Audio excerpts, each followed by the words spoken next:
Hey, Steve Brossman here from Magnetic Digital Marketing and Bite-Size Marketing. I want to take a couple of minutes today just to talk about a mistake that I see a lot of people making out there, particularly in their videos. And it's a mistake I made way back that almost cost me a business. But when I got it right, it built a whole brand new business that I licensed across a couple of countries. So if you're interested in hearing that story, just stick around.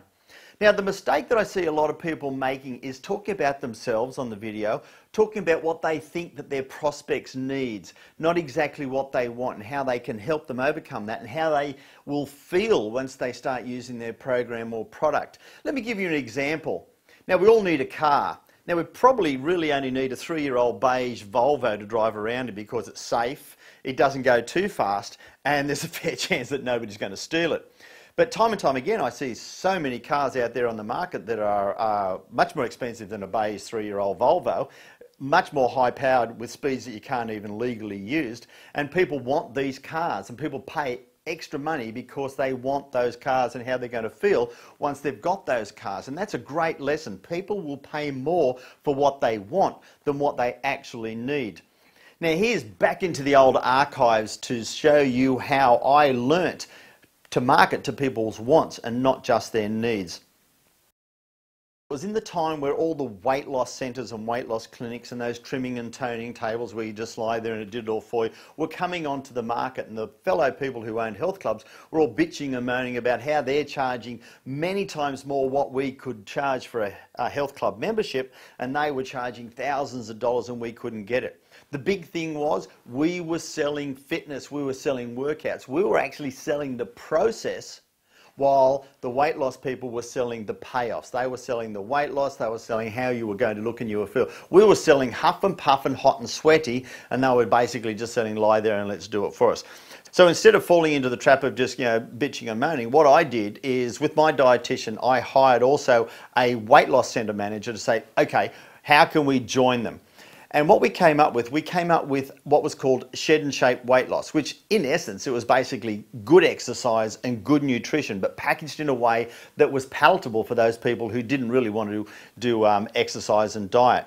The other thing that I also did was quite interesting, particularly way back then, is I actually started it in a hall around the corner, which was used also by other weight loss programs. So it was a place where people felt comfortable going for a weight loss program. Now, I called it Shed and Shape Weight Loss, Budget Weight Loss. It was actually twice my gym memberships, but half of what other people were charging for these big weight loss programs, and I filled it very quickly. Now get this, the trimming and toning routines that we did was nothing more than just the low impact aerobics and resistance training that most of these people hated and wouldn't get caught doing. But because it was packaged and put into the language of the people and the prospects, they bought it and they got some fantastic results. It wasn't long before I moved that Shed and Shape weight loss back into my health club and kept it going.